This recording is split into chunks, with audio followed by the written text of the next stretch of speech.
आ मिंटू आनंद झा समस्त मिथिलावासी देशवासी के प्रणाम करे छी, गोर लागै छी। और सब गोटे के एखन तक बुझले अछि जे केहन हवा चलल छै, ताहि से अपील करब, विनती करब सब गोटे अपना अपना घर में रही।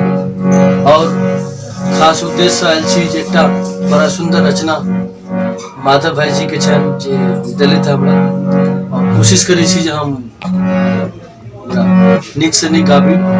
और आओ सबसे पहले बता दीजिए अपने सबके नाल पर हमारा संगत कर रहा है शिव जी, बहुत बढ़िया रीतम बजाबे छै।